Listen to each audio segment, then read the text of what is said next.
My YouTube family, आप सभी को मेरा प्यार भरा नमस्कार। तो मैं आई हूँ उत्तराखंड में बसे हुए इस छोटे से शहर में, जहाँ पे एक धार्मिक स्थान है जिसे कहते हैं हरि की नगरी Haridwar. Hello friends, this is my first vlog. तो सबसे पहले हमने ली गाज़ियाबाद से ऋषिकेश की ट्रेन। तो इस ट्रेन में सफ़र करते करते पहुँचे हम सीधा हरिद्वार। तो ये है रेलवे स्टेशन हरिद्वार का, जिसे कहते हैं हरि की नगरी हरिद्वार। हरि मतलब भगवान और द्वार मतलब दरवाज़ा। तो इस स्टेशन से बाहर निकलते ही हमें सबसे पहले ये जो भगवान जी की, महादेव की जो मूर्ति दिखी है, इससे तो दिल इतना ज़्यादा खुश हो जाता है कि मैं आपको बता नहीं सकती। तो ये देखिए कितने ज़्यादा प्यारे लग रहे हैं ये। चलिए प्यार से बोलते हैं हर हर महादेव। तो महादेव के दर्शन करने के बाद हमने करा यहाँ पे लंच, जो कि हम ऑलरेडी घर से बना के लाए थे। तो यहाँ पे मैं आई थी अपनी माता श्री और अपनी छोटी सिस्टर के साथ। इसके बाद हमने किया सीधा एक रूम बुक, जो कि सीधा स्टेशन के सामने था, जिसका नाम था अशोका होटल। तो सुबह के 6 बज चुके हैं और हम रेडी हो रहे हैं यहाँ से जाने के लिए। ये जो होटल था, इसमें दोनों ही तरह के रूम थे। इसमें नॉन एसी और एसी वाला दोनों ही रूम था। तो हमने लिया था एसी वाला रूम, बट एसी वाला रूम थोड़ा सा कॉस्टली था, लेकिन हाँ उसमें सफाई बहुत अच्छी थी, इसलिए हमने एसी वाले प्रेफर करा। तो फाइनली हम लोग तो रेडी हो चुके हैं एंड इनको लगाने देते हैं लिपस्टिक। ये यहीं पे रेडी होती रहेंगी और हम करते हैं यहाँ से चेक आउट। तो चलिए हम चलते हैं यहाँ से जल्दी से। एंड इस होटल का सफ़र तो हमारा बहुत ही अच्छा था और मैं अपनी वीडियो में ज़रूर मेंशन करूँगी इनका एड्रेस। तो आप भी कभी हरिद्वार आए तो यहाँ पे रुक सकते हैं। तो ये देखिए हमारी माता श्री की खुशी कितनी थी। खुशी तो खैर हम सबको हो रही थी, क्योंकि हम कहाँ कहाँ जाने वाले हैं मैं आपको ये सब बताने वाली हूँ। सबसे पहले हम जाएंगे अपने गंगा जी के दर्शन करने। तो हम आ गए हैं बाहर और हमने लिया है रेलवे स्टेशन के सामने से ई रिक्शा, जो कि वहाँ से बहुत सारे जाते हैं गंगा जी के लिए।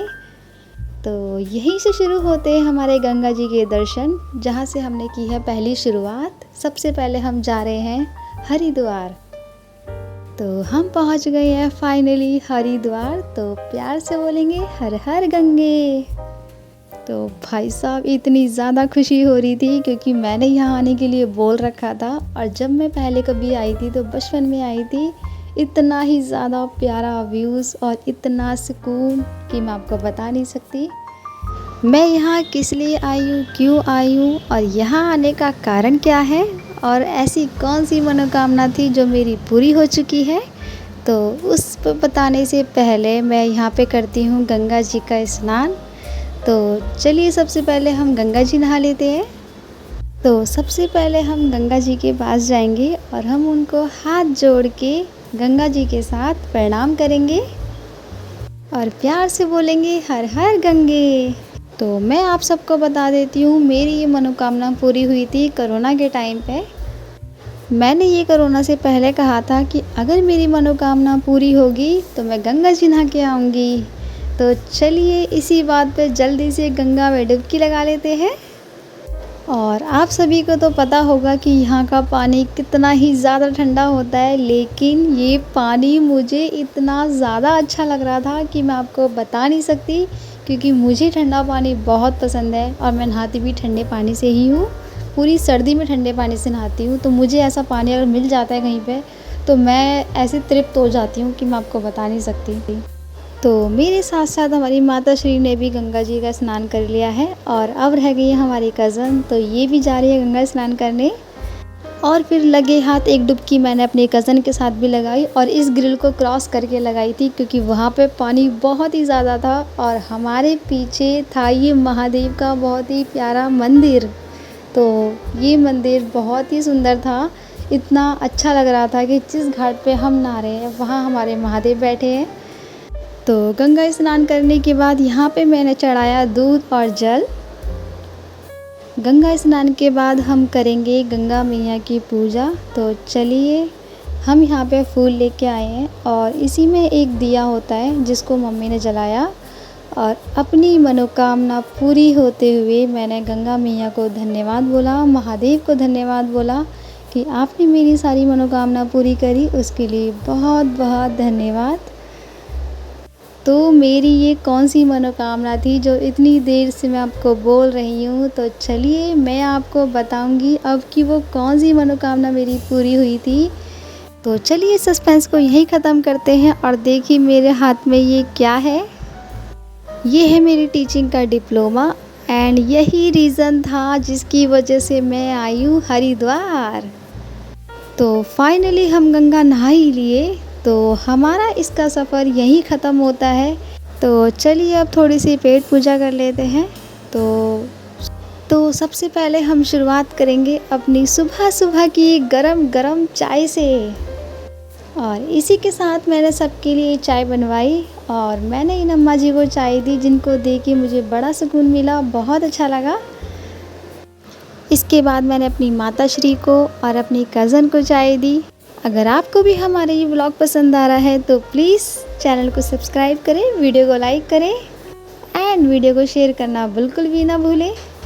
ना हो नौकरी, ना चल रहा हो व्यापार, तो जब भी आप हो परेशान ज़रूर आएँ हरिद्वार। हरिद्वार में 2 नदियों का संगम होता है, अलकनंदा और विष्णुगंगा।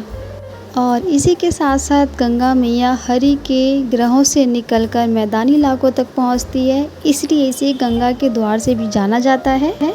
इसी के साथ ऐसा कहा जाता है कि हरिद्वार में 3 देवताओं का वास होता है, ब्रह्मा, विष्णु, महेश। तो हमारी यात्रा अब शुरू हो गई है ऋषिकेश की, और हरिद्वार से ऋषिकेश 28 किलोमीटर दूर है। इसी के साथ हम पहुंच जाते हैं ऋषिकेश, और ये है राम झूला पार्किंग, तो हमने यहाँ से अपनी एंट्री की थी। तो चलिए फाइनली हम ऋषिकेश में भी आ ही गए जैसे तैसे। और मैं आपको बता देती हूँ, भारत के उत्तराखंड में स्थित ऋषिकेश नामक एक पावन और पवित्र नगरी है। ऋषिकेश को केदारनाथ, बद्रीनाथ, गंगोत्री और यमुनोत्री का प्रवेश द्वार माना जाता है। यह स्थान शिव, राम, कृष्ण और ऋषि राबियों की कथाओं से भी जुड़ा हुआ है। तो चलिए जल्दी से यहाँ के भी हम दर्शन कर ही लेते हैं। सबसे पहले हम यहाँ पे गंगा जी को प्रणाम करेंगे। तो ये थे हमारे ऋषिकेश के दर्शन। तो ये दर्शन भी हमारे हो गए हैं कंप्लीट। तो एक बार प्यार से बोलेंगे हर हर महादेव। तो इनके दर्शन करने के बाद हमने किया यहाँ पे थोड़ा सा नाश्ता, और उसके बाद हम पहुँच गए सीधा नीलकंठ। एंड मेरे लिए खुद एक ये बहुत बड़ा सरप्राइज़ था कि मैं नीलकंठ जा रही हूँ। तो इसी बात पे प्यार से बोलते हैं हर हर महादेव, और जल्दी से महादेव के दर्शन भी कर लेते हैं। लेकिन मैं सच में इतना ज़्यादा खुश हो गई थी, मुझे यहाँ की पॉजिटिविटी इतना ज़्यादा अच्छा लग रहा था, इतना सुकून मिल रहा था इन पहाड़ों के बीच में कि मैं आपको बता नहीं सकती। और महादेव पे चढ़ाने के लिए मैंने ये आरती की थाली ली है, जिसमें ये गंगा जल और महादेव की मूर्तियाँ होती है। तो इसमें काफ़ी प्रसाद भी होता है, जो कि फूल वूल होते हैं उन पे चढ़ाए जाते हैं। और यहाँ पे ये बहुत ही प्यारी प्यारी दुकानें थी जहाँ से हमने सामान लिया था। अगर आप भी कभी जाए तो इस शॉप से आप सामान ले सकते हैं। मैंने जो यहाँ से सामान लिया था वो सब मैंने देने के लिए लिया था, सबको बांटने के लिए, ताकि मैं अपने प्रसाद के साथ सबको कुछ ना कुछ ऐसा दे पाऊँ कि हाँ सबको लगे कि मैं नीलकंठ से आ रही हूँ, मैं सबके लिए कुछ ना कुछ लेके आई हूँ। चाहे मैं छोटा ही लेके आई, लेकिन मैं सबके लिए लेके आई हूँ। और मैं आपको अंदर का मंदिर नहीं दिखा पाई, तो उसके लिए सॉरी, क्योंकि मैं फ़ोन नहीं निकाल पा रही थी वहाँ पे। इसी के साथ हमारी शॉपिंग हो गई है ये ख़त्म। तो इसी के साथ अब चलते हैं हम इन वादियों में। तो ये देखिए कितना ही सुंदर व्यूज़ है यहाँ पे।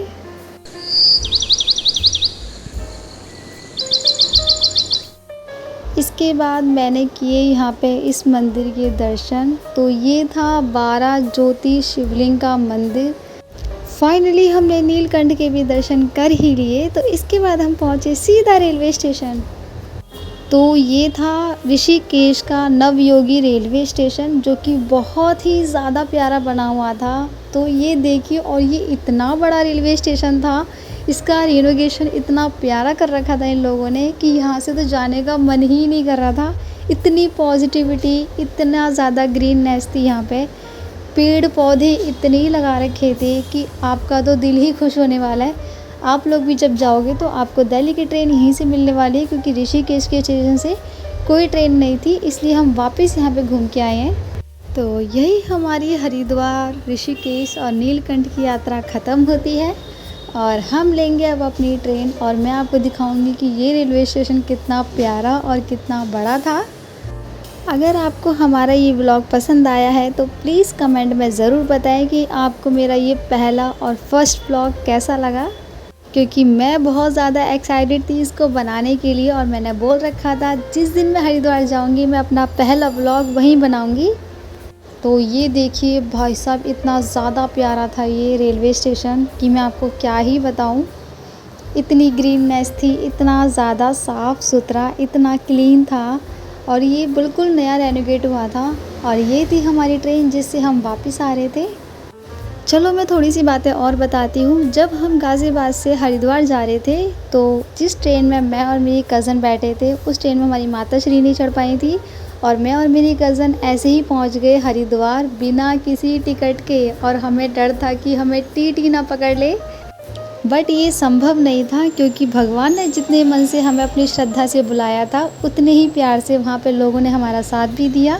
हमें वहाँ एक भैया मिले थे जिन्होंने हमें बहुत ही सपोर्ट करा और अपनी सीट इन्होंने हमें दी, क्योंकि हम बैठ चुके थे रिजर्वेशन वाले डिब्बे में, जो कि अपनी सीट मिलना किसी को भी देना बहुत ही मुश्किल होता है।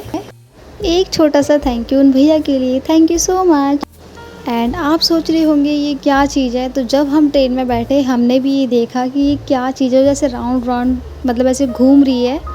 फिर हमने दूर से आती हुई एक ट्रेन देखी और जब ये ट्रेन आई इसके करीब, तो आपके घरों में भी शायद ये बोतल साफ़ करने का ऐसा ब्रश होता होगा या फिर क्लीन करने का, तो इस पाइप में से शावर निकला और इससे ये ट्रेन क्लीन हो रही थी। तो भाई साहब मैंने कहा ये आपको मैं दिखाती हूँ कि ये देखिए कितने अच्छे से क्लीन हो रही है ये। मैंने तो फर्स्ट टाइम देखा कि ट्रेन को इस तरह से क्लीन किया जाता है, तो मैंने सोचा क्यों ना आपको भी दिखाया जाए, आपने ये देखा है नहीं देखा है। तो यही हमारा सारा सफ़र ख़त्म होते हुए हम यहाँ से लेते हैं अलविदा। अगर आपको भी हमारा ये पहला व्लॉग पसंद आया है तो प्लीज़ कमेंट में ज़रूर बताएं। इस व्लॉग को बनाने में बहुत ही ज़्यादा मेहनत की है मैंने, तो प्लीज़ थोड़ा सा सपोर्ट बनाएं और प्यार से बोलें हर हर महादेव।